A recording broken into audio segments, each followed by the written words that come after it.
Hey guys, this is Omar with Browner Sound. I wanted to talk to you today about guitar chords.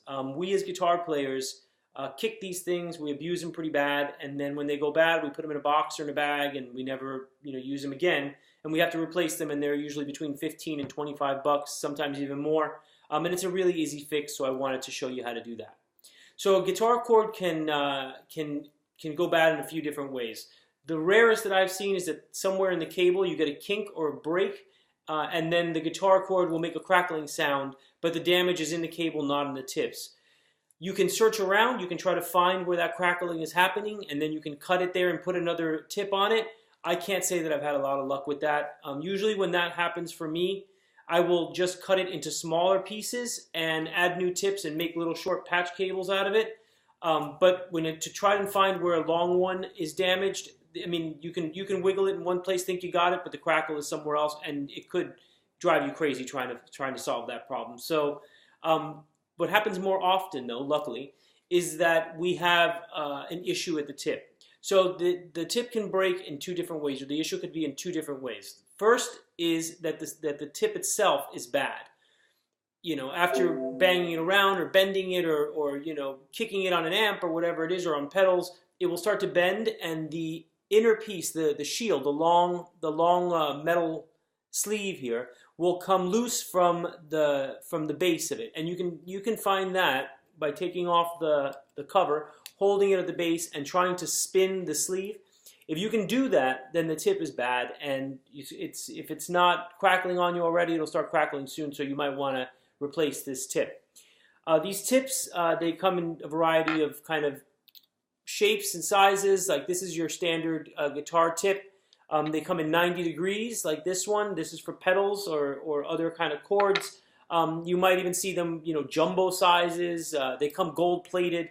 I tend to go with the standard stuff. It seems to be fine for me. I mean, for what I do. So that's if you need to change the tip. Usually, what I find though is that this cable inside, this is soldered in 2 points here. This cable has two conductors. The main cable has an outer shield, which is a braided shield. It's got lots of them around the circumference of the inner part of the cable. And that's the ground wire. That gets soldered to the big piece here at the bottom. On all these kind of tips, they look the same. And then there's an inner shielded piece, as you can see there, that has another separate wire, and that gets wired to this smaller tab here. And that's the positive tip. Usually what you'll find when a cable goes bad is if you bend it just a little bit, and this one is okay, so it's hard to see. This one, you won't be able to see anything. This cable here will be separated from the tip here. And when that happens, I mean, it's a free fix. All you need is a soldering gun to do that. So let's have a look at what a tip looks like and how you replace one. So here's a cable that's broken, and we can see that it's broken right here. The cable is separated, you see, from the tab. So this cable's no good. What we have to do now is we're going to have to use a pair of pliers to pry open these little grips right here and pull the cable free. We're going to have to cut the shielded piece of the wire that's also soldered there, and then we're going to have to peel this back, the outer black, to reveal more of the cable so that we can solder it here and then re-clamp it.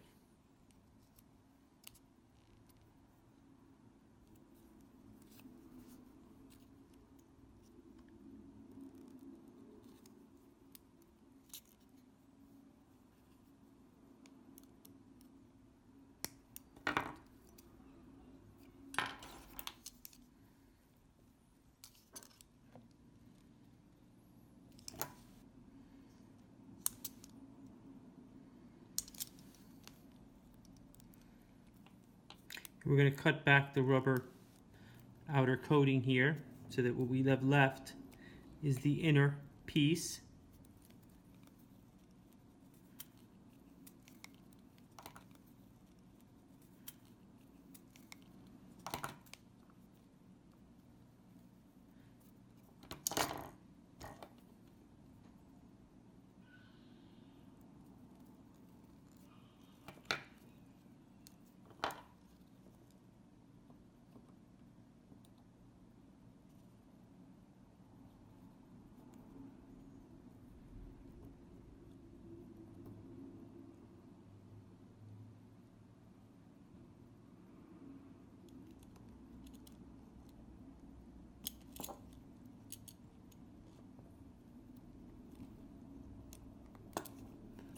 Okay.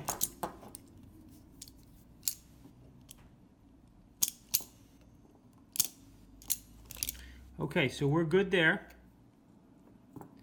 We know that we've got a good contact on the bottom. And now the top one makes contact on the top piece. So we're going to solder this now here.